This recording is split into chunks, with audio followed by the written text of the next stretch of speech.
Hello friends, good evening. Welcome to my YouTube channel nursing with Mukesh. तो friends, अपना जो chapter चल रहा है वो एनाटॉमी फिजियोलॉजी का, वो सेल चल रहा है। अपन ने पिछली क्लास में पढ़ा था सेल की डेफिनेशन और सेल से जुड़ी कुछ इंपॉर्टेंट बातें। उसके बाद अपन ने दूसरी क्लास में पढ़ा प्लाज्मा मेम्ब्रेन और आज अपन पढ़ेंगे ऑर्गेनेल्स। तो ये हमारी सेल की, जो मैंने पहले पिछली क्लास में बताया था कि अपन सेल में तीन टॉपिक पढ़ेंगे। सेल की डेफिनेशन और structure, transport of substances across plasma membrane और तीसरा टॉपिक है सेल डिवीजन। तो अपन ने जो फर्स्ट टॉपिक था अपना सेल की डेफिनेशन और स्ट्रक्चर, उसको तीन भागों में डिवाइड कर दिया, जिससे कि क्लास लंबी नहीं हो, आप भी बोरिंग फील नहीं करो, थोड़ा इंजॉय फील करो। तो जो फर्स्ट टॉपिक था अपना डेफिनेशन और स्ट्रक्चर, उसको मैंने सेल की डेफिनेशन और थोड़ी स्ट्रक्चर बताई, वहां पे कुछ इंपॉर्टेंट बातें बताई। उसके बाद सेकंड क्लास में प्लाज्मा मेम्ब्रेन और आज थर्ड क्लास में जो कि फर्स्ट पार्ट है, फर्स्ट टॉपिक है डेफिनेशन और स्ट्रक्चर का, उसमें पढ़ेंगे आज अपन ऑर्गेनेल्स।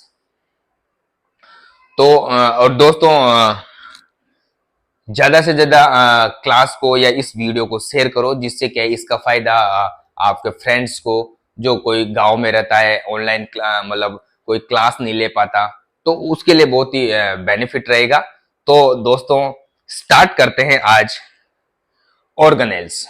जो मैंने पहले बताया था आपको, आज पढ़ेंगे अपन ऑर्गेनेल्स। जो सेल के अंदर ऑर्गन्स होते हैं ना, छोटे छोटे ऑर्गन्स, उसको बोलते हैं ऑर्गेनेल्स। तो अभी बात करते हैं अपन ऑर्गेनेल्स। तो आज का अपना टॉपिक रहेगा ऑर्गेनेल्स।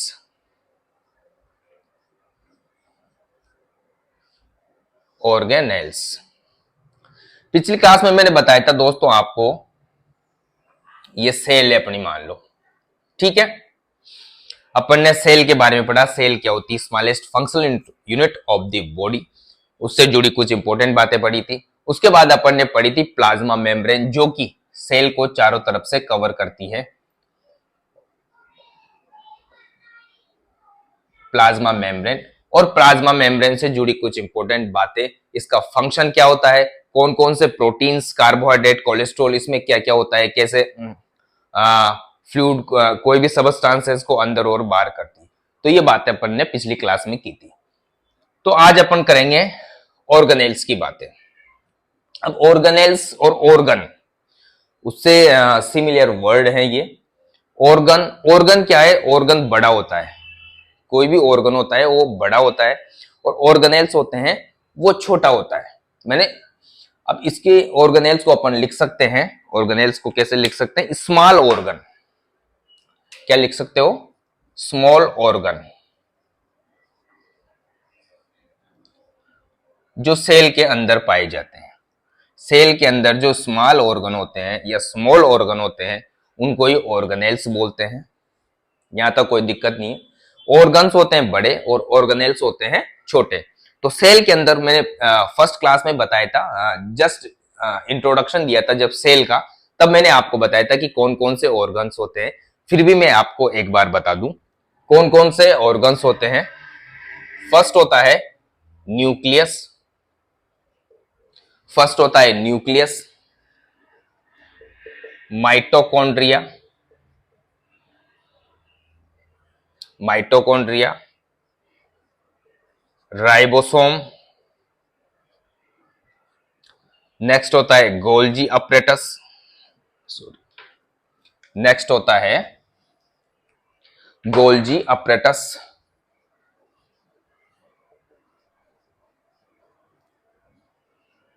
या गोल्जी बॉडी बोल सकते हो इसको। एक होता है एंडोप्लाज्मिक रेटिकुलम,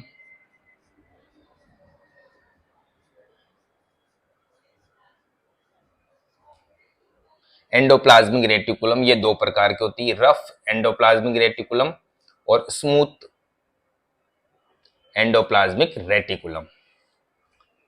नेक्स्ट लाइसोसोम,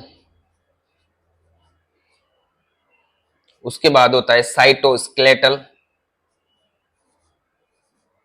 ये साइटोस्केलेटल, माइक्रोफिलामेंट, ये छोटे छोटे फिलामेंट टाइप के, जाल टाइप के, मतलब फाइन नेटवर्क होता है इसका सेल के अंदर।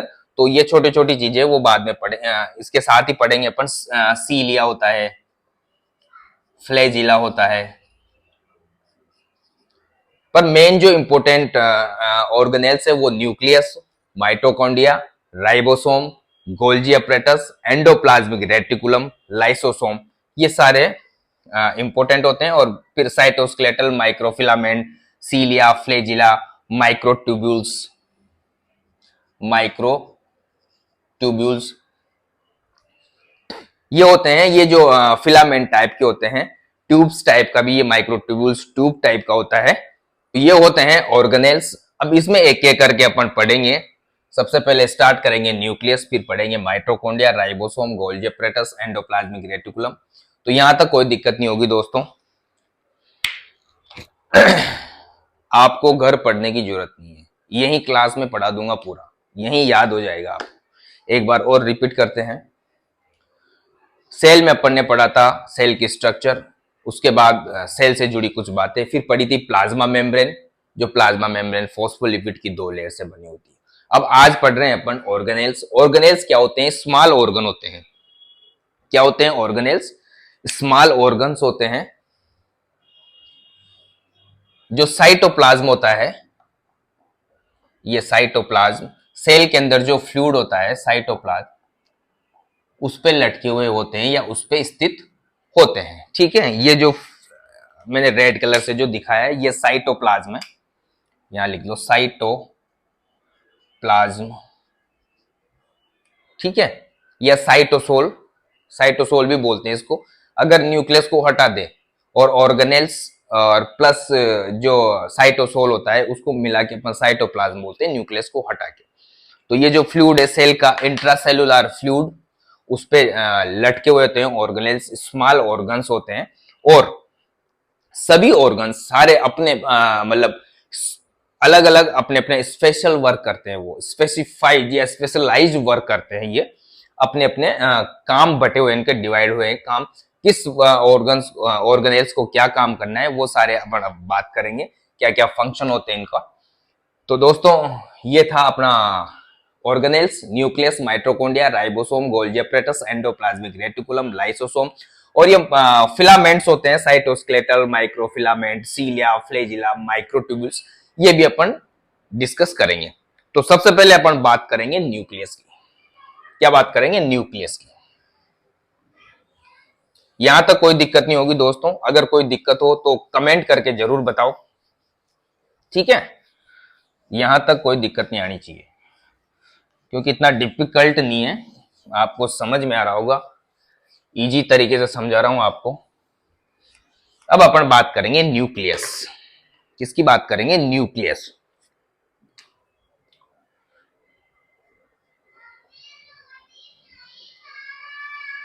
न्यूक्लियस यानी केंद्रक।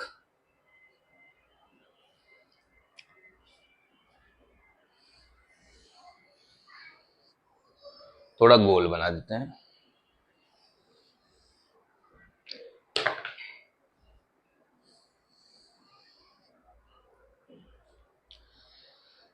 अब अपन बात करेंगे न्यूक्लियस। सबसे पहली बात तो इसके बारे में, न्यूक्लियस के बारे में मैं बता दूं आपको। जो न्यूक्लियस होता है ना, सेल में जितने भी ऑर्गेनेल्स होते हैं उनमें सबसे बड़ा ऑर्गेनेल्स होता है, या सबसे बड़ा स्मॉल ऑर्गन या ऑर्गेनेल्स होता है, सबसे बड़ा होता है ये। ठीक है, तो फर्स्ट पॉइंट यहां पे लिखो आप, न्यूक्लियस होता है लार्जेस्ट ऑर्गेनेल्स। ठीक है, क्या होता है? Largest organelles in the cell या ऑफ दिस सेल।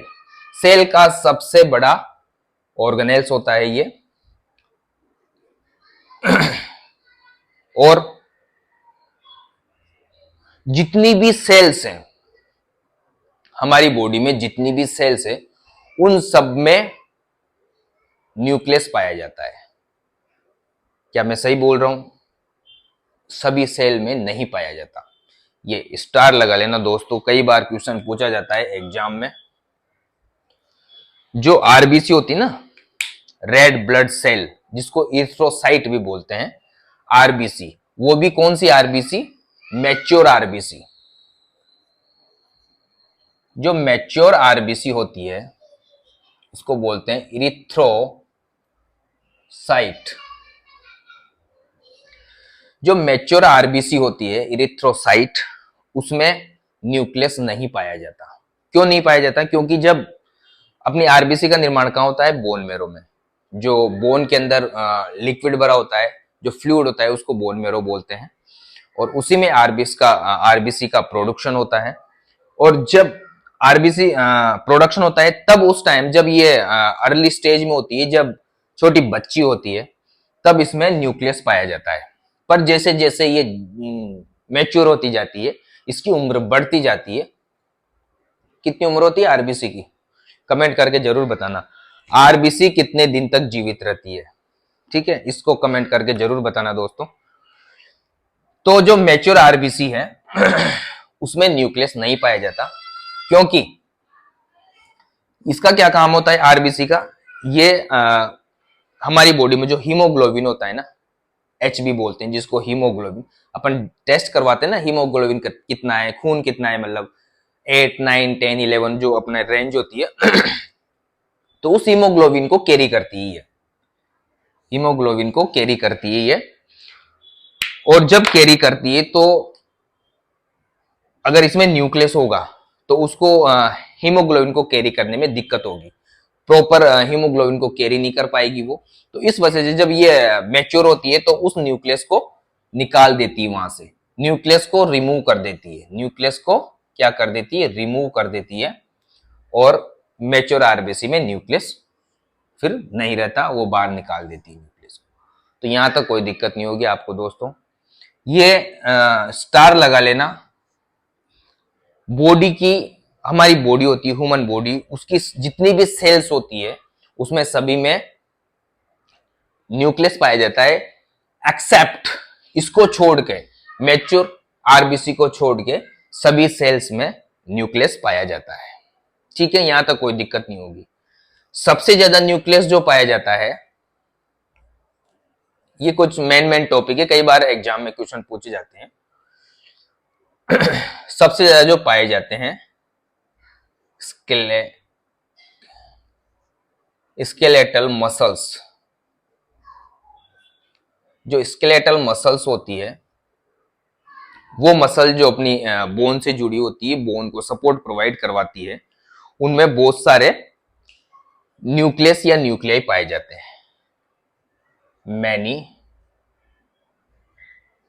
न्यूक्लियाई या न्यूक्लियस, कुछ भी बोल सकते हो। ठीक है, तो ये दो मेन पॉइंट थे आपके लिए, तो इसको ध्यान रखना। सबसे ज्यादा जो न्यूक्लियस पाए जाते हैं वो स्केलेटल मसल्स में पाए जाते हैं। मैच्योर आरबीसी में न्यूक्लियस नहीं पाया जाता। ठीक है, यहां तक कोई दिक्कत नहीं होगी दोस्तों आपको, यहां तक समझ में आ गया होगा। एक बार और बता दूं? ठीक है, ऑर्गेनेल्स में सबसे पहले पढ़ा अपन ने न्यूक्लियस। न्यूक्लियस सबसे बड़ा ऑर्गेनेल्स होता है बॉडी का। ठीक है, सॉरी, सेल का सबसे बड़ा ऑर्गेनेल्स होता है न्यूक्लियस। मैच्योर सभी सेल्स में न्यूक्लियस पाया जाता है, एक्सेप्ट मैच्योर आरबीसी, इथ्रोसाइट को छोड़ के। स्केलेटल मसल्स होती है, उसमें सबसे ज्यादा न्यूक्लियाई पाए जाते हैं। ठीक है, यहां तक कोई दिक्कत नहीं होगी। ठीक है, अब बात करते हैं जो ये न्यूक्लियस है, सबसे बड़ा है ऑर्गेनेल्स, इसके चारों तरफ आपको एक स्ट्रक्चर दिखाई दे रही होगी। और ऑर्गन्स के बारे में एक बात बता दूं मैं, सॉरी, ऑर्गेनेल्स के बारे में एक बात बता दूं।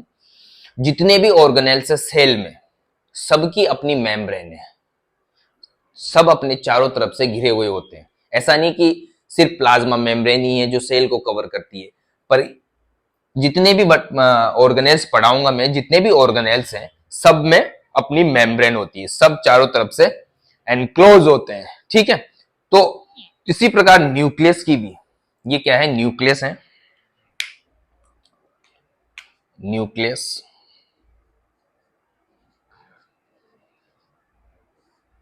और इसके चारों तरफ भी एक आवरण होता है जिससे न्यूक्लियस ढका होता है, ठीक है।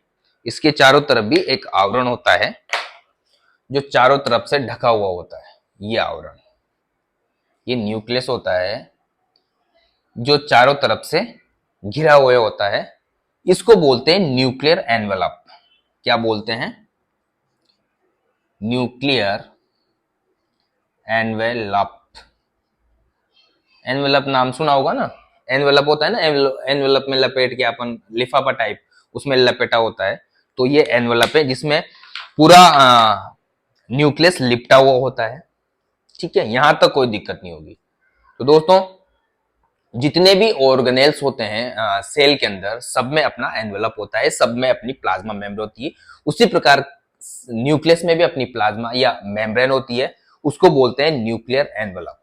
यहां तक कोई दिक्कत नहीं होनी चाहिए, ठीक है। अब साहब, न्यूक्लियस में और क्या क्या चीजें होती है, न्यूक्लियस काम क्या करता है? जो न्यूक्लियस होता है वो सेल की मेटाबॉलिक एक्टिविटी को, सेल की मेटाबॉलिक एक्टिविटी को डायरेक्ट करता है। सेल की मेटाबॉलिक एक्टिविटी में महत्वपूर्ण भूमिका अदा करता है, अहम रोल होता है इसका। तो इसका क्या काम है? सेल की मेटाबॉलिक एक्टिविटी,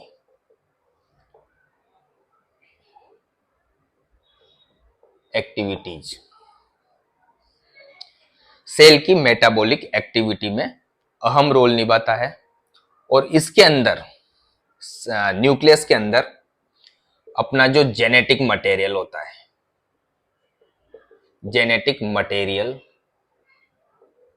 जिसको क्या बोलते हैं? डीएनए। जेनेटिक मटेरियल होता है डीएनए, वो भी इसी के अंदर होता है, न्यूक्लियस के अंदर।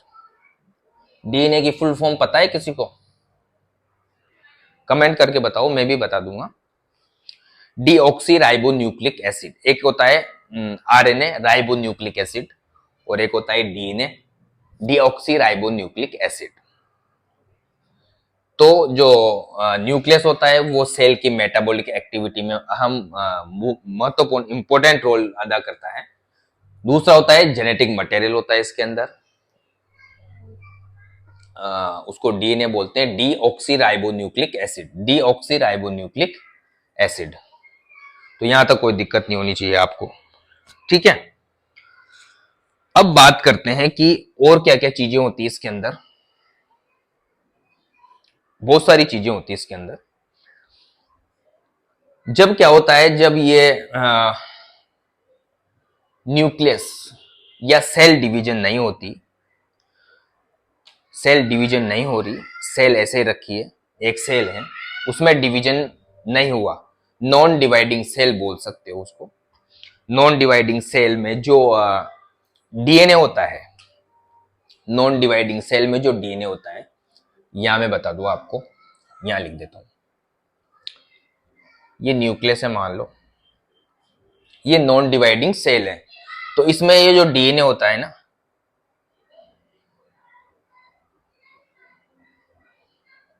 डीएनए का फाइन नेटवर्क पाया जाता है, बहुत सारा एक जाल, जाल टाइप का नेटवर्क पाया जाता है, ये ऐसे डीएनए के अंदर, ठीक है। सॉरी, न्यूक्लियस के अंदर, सॉरी। जब सेल डिवाइड नहीं होती, नॉन डिवाइडिंग सेल होती है, मतलब सेल डिवीजन नहीं हुआ उस सेल के अंदर, तब उस न्यूक्लियस में जो डीएनए होता है वो इस कंडीशन में होता है, ठीक है। ये फाइन डीएनए के फाइन नेटवर्क होते हैं, पतले पतले धागे होते हैं बहुत सारे। तो इस स्ट्रक्चर को बोलते हैं अपन क्रोमेटिन। क्या बोलते हैं? क्रोमेटिन। ये याद रखना, कई बार पूछ लेते हैं क्रोमेटिन क्या होता है। डीएनए का फाइन नेटवर्क ही क्रोमेटिन होता है, ठीक है। यहां तक कोई दिक्कत नहीं होगी। नॉन डिवाइडिंग सेल में जो डीएनए होता है उसका फाइन नेटवर्क होता है न्यूक्लियस में, और उस फाइन नेटवर्क को बोलते हैं क्रोमेटिन, ठीक है। अब बात करें, जब सेल जब सेल तैयार हो जाती है या प्रिपेयर होती है कि अब मैं भाई डिवाइड होंगी, अब मुझे कोई मत रोको, अब मैं बटने वाली हूं, ठीक है। जब वो सेल डिवाइड होने लगती है तो जो न्यूक्लियस के अंदर, इसको आप जाल नहीं बोल सकते, फाइन नेटवर्क नहीं है ना, एकदम अपने को स्पष्ट दिखाई दे रहा है कि हाँ ये यार धागे हैं, ये 4 धागे हैं, ये दिखाई दे रहे हैं। इसमें तो क्या है, एक फाइन नेटवर्क बना हुआ है डीएनए का, उसको क्रोमेटिन बोलते हैं। जब ये डीएनए सॉरी ये जो सेल डिवीजन के लिए प्रिपेयर होती है, डिवीजन के लिए प्रिपेयर होती है, तो डीएनए का फाइन नेटवर्क, डीएनए का फाइन नेटवर्क होता है, उसको बोलते हैं क्रोमोसोम। अब इस डीएनए को क्या बोलेंगे अपन, यहां पे इस डीएनए को क्या बोल रहे थे, क्रोमेटिन। जब वो प्रिपेयर होगी सेल डिवीजन के लिए तो उसको क्या बोलेंगे, क्रोमोसोम। क्या बोलेंगे, क्रोमोसोम।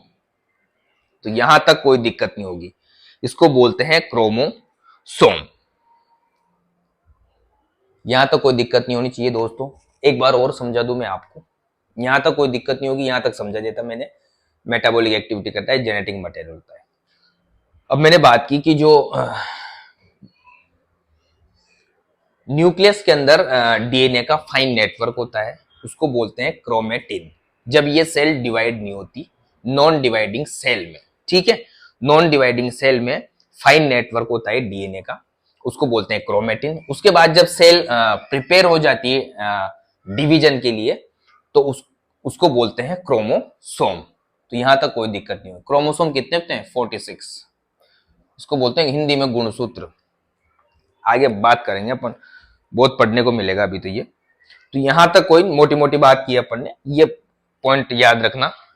कई बार पूछ लेते हैं क्रोमेटिन क्या होता है और क्रोमोसोम क्या होते हैं। ये तो डिस्टिंक्ट स्ट्रक्चर हो गई, ये होगी फाइन नेटवर्क। डिस्टिंक्ट का मतलब होता है स्पष्ट दिखाई दे रहा है अपने को, ठीक है। तो यहां तक कोई दिक्कत नहीं होगी। और क्या क्या होते हैं न्यूक्लियस में, ये हो गया न्यूक्लियस, ये न्यूक्लियर एनवलप हो गया, ये इसको बोल सकते हो आप क्रोमेटिन। ये नॉन डिवाइडिंग सेल है तो क्रोमेटिन ही बोलेंगे अपन, इसको क्या बोलेंगे, क्रोमेटिन। क्रोमेटिन जब ये सेल डिवीजन के लिए तैयार होती है तो इसी को क्रोमोसोम बोलते हैं। फाइन नेटवर्क, ये फाइन नेटवर्क है वो डिस्टिंक्ट नेटवर्क बन जाता है, या डिस्टिंक्ट स्ट्रक्चर बन जाती है। तो यहां तक कोई दिक्कत नहीं होगी, ये क्रोमेटिन हो गया। अब और क्या पाया जाता है इसके अंदर, कुछ मात्रा में या कुछ अमाउंट में आरएनए भी पाया जाता है। डीएनए के अलावा आरएनए भी पाया जाता है, ribonucleic acid. DNA deoxy ribonucleic acid, और RNA ribonucleic acid, ribonucleic acid, ठीक है। यहां तक कोई दिक्कत नहीं होनी चाहिए। स्मॉल अमाउंट में पाया जाता है राइबोन्यूक्लिक एसिड।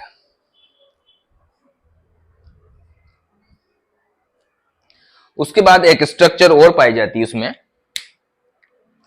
एक स्ट्रक्चर और पाई जाती है, एक होता है यहां पे,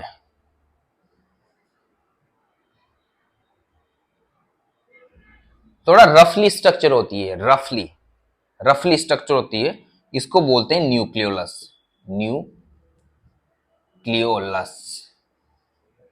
इसको क्या बोलते हैं, न्यूक्लियोलस, न्यूक्लियोलस, ठीक है। ये स्ट्रक्चर होती है न्यूक्लियस के अंदर, न्यूक्लियोलस होती है। इसका क्या काम होता है, जो न्यूक्लियोलस है वो मैन्युफैक्चर करती है किसको, राइबोसोम को। राइबोसोम को मैन्युफैक्चर करने में महत्वपूर्ण भूमिका निभाती है ये, इधर लिख देते हैं। एक स्ट्रक्चर और पाई जाती है, कौन सी, न्यूक्लियोलस।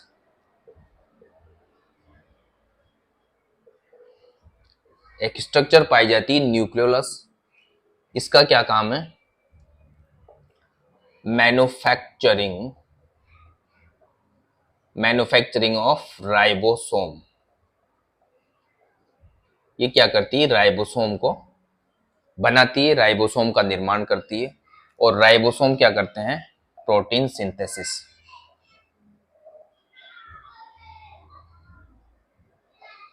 राइबोसोम क्या करते हैं, प्रोटीन सिंथेसिस। न्यूक्लियस हैं वो राइबोसोम का निर्माण करते हैं, और राइबोसोम प्रोटीन सिंथेसिस में महत्वपूर्ण भूमिका निभाते हैं, प्रोटीन सिंथेसिस में। तो फ्रेंड्स, ये था न्यूक्लियल सॉरी तो ये था न्यूक्लियस, सेल का सबसे बड़ा ऑर्गन। यहां तक कोई दिक्कत नहीं होगी आपको। एक बार और रिपीट करवा देता हूं मैं आपको, जो आपको घर जाके पढ़ने की जरूरत नहीं है, आपको इसी क्लास में याद हो जाए सारा, ठीक है। न्यूक्लियस की बात करें, ये सेल का सबसे बड़ा ऑर्गेनेल्स होता है, ठीक है। चारों तरफ से ये एक एनवलप से घिरा होता है जिसको बोलते हैं न्यूक्लियर एनवलप, ठीक है। सभी सेल में न्यूक्लियस होता है, बजाय एक सेल को छोड़ के जिसको बोलते हैं आरबीसी। मैच्योर आरबीसी में न्यूक्लियस नहीं पाया जाता। सबसे ज्यादा न्यूक्लियस होते हैं या सबसे ज्यादा न्यूक्लियाई पाए जाते हैं स्केलेटल मसल्स में, क्योंकि वहां पे प्रोटीन की बहुत जरूरत होती है मसल्स में। तो क्योंकि यहाँ सिंथेसिस होता है ना प्रोटीन का, तो सबसे ज्यादा पाया जाता है स्केलेटल मसल्स में। और इसमें क्या क्या पाए जाते हैं, क्या क्या फंक्शन करती है न्यूक्लियस, ये मेटाबॉलिक सेल की जो मेटाबॉलिक एक्टिविटी है उसको मेंटेन करने में या उसको कंडक्ट करने में महत्वपूर्ण भूमिका निभाती है। दूसरा, इसमें जेनेटिक मटेरियल पाया जाता है जिसे डीएनए कहा जाता है, ठीक है। वो डीएनए अगर सेल नॉन डिवाइडिंग है, यानी सेल का डिवीजन नहीं हुआ, तो उस डीएनए का फाइन नेटवर्क पाया जाता है उस न्यूक्लियस के अंदर, उसको क्रोमेटिन बोलते हैं। जब सेल डिवीजन के लिए प्रिपेयर होती है, तो जो डीएनए है वो डिस्टिंक्ट स्ट्रक्चर, डीएनए की डिस्टिंक्ट स्ट्रक्चर यानी एक स्पष्ट स्ट्रक्चर बन जाती है, उसको क्रोमोसोम बोलते हैं, ठीक है। यहां तक कोई दिक्कत नहीं। इसमें कुछ आरएनए भी पाए जाते हैं, इसकी बाद में बात करेंगे। राइबोन्यूक्लिक एसिड कुछ अमाउंट में पाया जाता है, ठीक है। उसके बाद इसमें एक स्ट्रक्चर पाई जाती है, रफली स्ट्रक्चर होती है न्यूक्लियोलस, ये वाली स्ट्रक्चर न्यूक्लियोलस। वो उसका क्या काम होता है, वो राइबोसोम का निर्माण करती है। क्या करती है वो, राइबोसोम का निर्माण करती है। राइबोसोम क्या करते हैं, प्रोटीन सिंथेसिस। राइबोसोम क्या काम करते हैं, प्रोटीन सिंथेसिस, प्रोटीन का निर्माण करते हैं, वो प्रोटीन को बनाते हैं। राइबोसोम क्या करते हैं, प्रोटीन सिंथेसिस का काम करते हैं, प्रोटीन बनाते हैं, ठीक है दोस्तों। तो ये था अपना न्यूक्लियस। इसके बाद में अपन बात करेंगे नेक्स्ट राइबोसोम के बारे में। नेक्स्ट बात करेंगे राइबोसोम के बारे में। ये था न्यूक्लियस, तो यहां तक कोई दिक्कत नहीं होगी। अब अपन बात करेंगे राइबोसोम की, ठीक है। इसको मिटा देता हूं।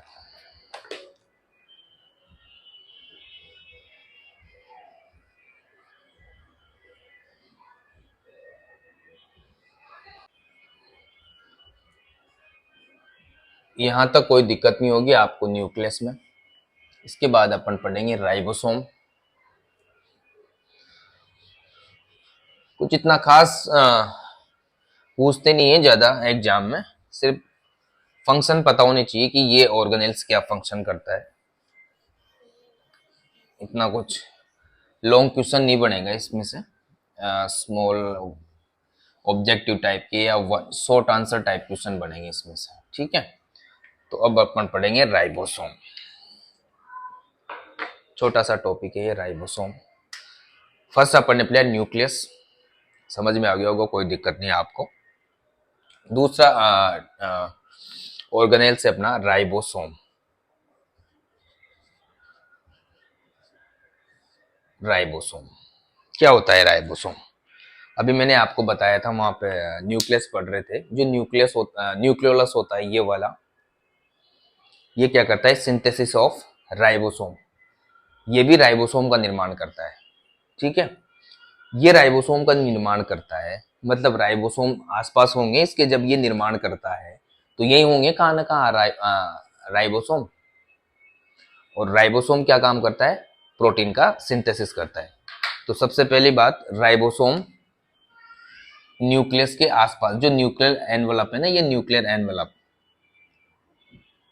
इसकी सतह पे चिपके होते हैं, इसकी सतह पे भी चिपके हुए होते हैं और क्लस्टर में भी पाए जाते हैं सेल के अंदर। क्लस्टर, सबसे पहले आपको यह पता होनी चाहिए कि राइबोसोम का क्या काम है। राइबोसोम हमारी बॉडी के लिए प्रोटीन का निर्माण करती है सेल के अंदर, सेल से फिर वो एक्सपोर्ट होता है और बॉडी में आता है, ठीक है। प्रोटीन सिंथेसिस का काम करती है। अब जो राइबोसोम है वो कैसे होते हैं, किसके बने हुए होते हैं? राइबोसोम होते हैं वो एक ग्रेन्यूल्स टाइप के, ये ग्रेन्यूल्स आपको दिख रहे हैं ना, ग्रेन्यूल्स टाइप के होते हैं, टीनी ग्रेन्यूल्स यानी छोटे granules, tiny granules. Ribosome tiny granules होते हैं। किसके बने होते हैं ये? RNA, ribosomal RNA plus protein, इसके बने होते हैं, प्रोटीन के बने होते हैं और प्रोटीन का सिंथेसिस भी करते हैं ये, ठीक है। यहां तक कोई दिक्कत नहीं होगी आपको। कहां पे पाए जाते हैं ये? न्यूक्लियर एनवेलप,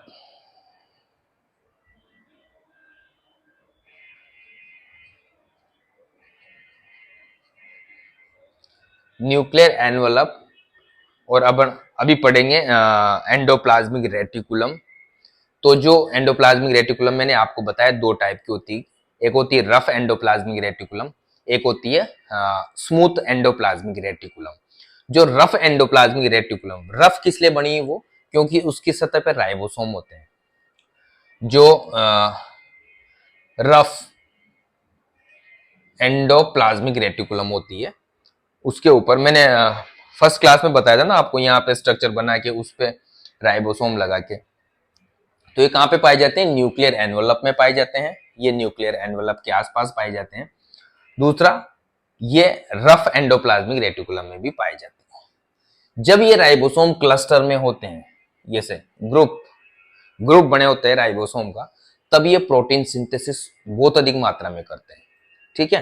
प्रोटीन सिंथेसिस बहुत ज्यादा करते हैं जब ये ग्रुप में होते हैं। तो इस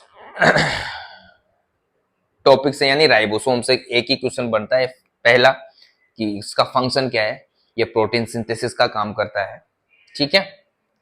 टीनी ग्रेन्यूल्स होते हैं, किसका बना होता है? आरएनए और प्रोटीन का। दूसरा, कहां पाया जाता है ये? एक तो न्यूक्लियर एनवलप के पास पाए जाते हैं यहाँ पे, ठीक है।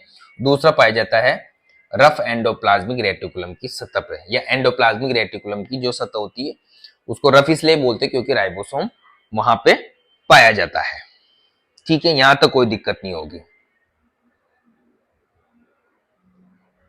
और जब यहां पे होता है ना ये, यहां पे, और ये एंडोप्लाज्मिक रेटिकुलम है, बता ही दूं मैं आपको यार, ये एंडोप्लाज्मिक रेटिकुलम है, ये स्मूथ बोल सकते हैं अभी, पर जब ये इसमें राइबोसोम आ गए ना, ये राइबोसोम, ये राइबोसोम, ये आगे इसमें राइबोसोम, तो ये होगी रफ, क्या होगी?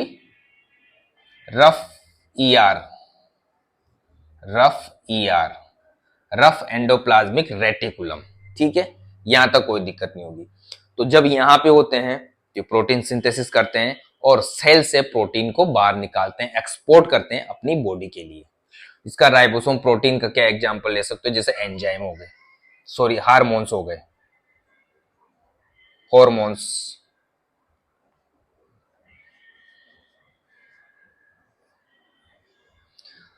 अपनी बॉडी के लिए जो हॉर्मोन्स आते हैं वो सेल से आते हैं, ठीक है। तो यहां तक कोई दिक्कत नहीं होगी। एक बार और समझ लो राइबोसोम को। राइबोसोम किसका बना होता है? RNA, ribosomal RNA plus protein का बना होता है। टीनी ग्रेन्यूल्स होते हैं। ये कहाँ कहाँ पाया जाता है? न्यूक्लियर एनवलप के पास पाया जाता है, क्योंकि जो न्यूक्लियोलस होता है, न्यूक्लियोलस वो राइबोसोम का मैन्युफैक्चर करता है। फिर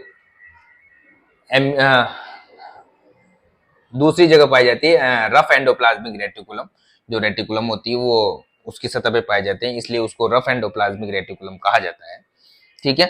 फिर ये क्लस्टर में जब होते हैं तो ज्यादा प्रोटीन सिंथेसिस करते हैं। प्रोटीन सिंथेसिस ये कहां से करते हैं? Protein synthesis from amino acid से। ये भी थोड़ा ध्यान रखना, प्रोटीन कहां से मिलता है? जो ये प्रोटीन का निर्माण करते हैं, ये कहां से करते हैं? एमिनो एसिड से। कहां से करते हैं? एमिनो एसिड से। एमिनो एसिड से बनता है प्रोटीन। जब अपन प्रोटीन पढ़ेंगे तब पूरा बताएंगे इसके बारे में। एमिनो एसिड से प्रोटीन सिंथेसिस करता है ये। उसके बाद ये हो गया न्यूक्लियर एनवेलप और रफ एंडोप्लाज्मिक रेटिकुलम में पाए जाते हैं, और यहां से ही ये प्रोटीन सिंथेसिस करते हैं और अपनी बॉडी के लिए प्रोटीन प्रोवाइड करवाते हैं। वहां से सेल से एक्सपोर्ट करते हैं, जैसे कि हार्मोन्स। तो ठीक है, यहां तक कोई दिक्कत? यहां तक दोस्तों कोई दिक्कत नहीं होनी चाहिए आपको। यहां तक कोई दिक्कत नहीं होगी। इसके बाद अपन बात करेंगे माइटोकॉन्ड्रिया। क्या पढ़ेंगे? माइटोकॉन्ड्रिया। तक कोई दिक्कत नहीं होगी। अपन ने आज पढ़ा न्यूक्लियस और उसके बाद पढ़ा राइबोसोम। अब अपन पढ़ेंगे माइटोकॉन्ड्रिया। ज्यादा अपने को डीप नहीं जाना, सुपरफिशियल पढ़ना है, क्योंकि इसमें ऑब्जेक्टिव टाइप या one line short answer type के क्वेश्चन पूछे जाएंगे एग्जाम में आपसे, तो ज्यादा इतनी टेंशन लेने की जरूरत नहीं है। तो अब पढ़ेंगे अपन माइटोकॉन्ड्रिया। क्या पढ़ेंगे? माइटोकॉन्ड्रिया। माइटोकॉन्ड्रिया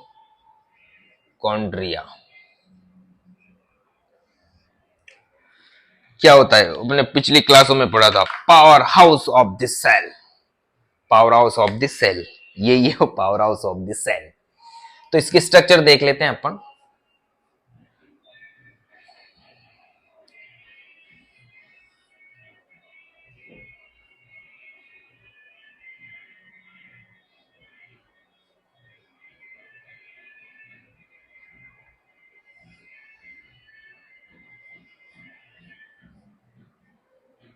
आपको आवाज तो नहीं आ रही ना? बाहर हमारे बाहर एक गार्डन है, उसमें शादी हो रही है। अरे दीवानो मुझे पहचानो सॉन्ग चल रहा है। तो फ्रेंड्स, ये है माइटोकॉन्ड्रिया।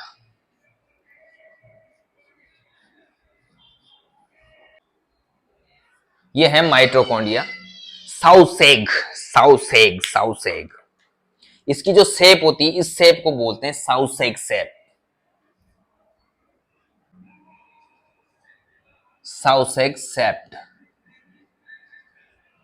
बस ये ध्यान रखना आप। तो माइटोकॉन्ड्रिया की स्ट्रक्चर कौन सी होती है? साउसेग।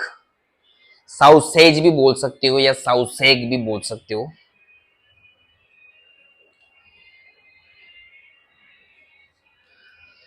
जो माइटोकॉन्ड्रिया होता है उसकी शेप होती है साउसेग शेप्ड। और कई बार इसको क्या बोलते हैं? पावर हाउस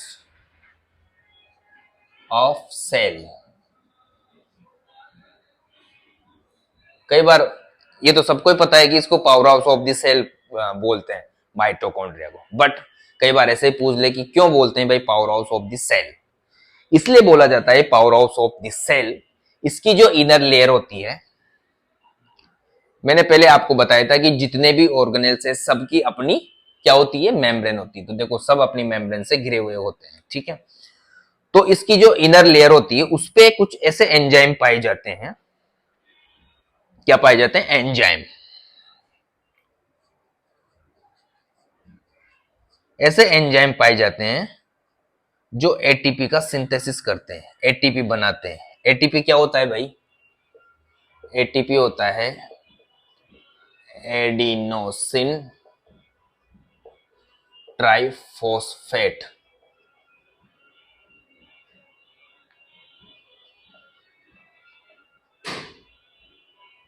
ठीक है, एटीपी होता है एडिनोसिन ट्राइफॉस्फेट, जहां से एनर्जी रिलीज होती है।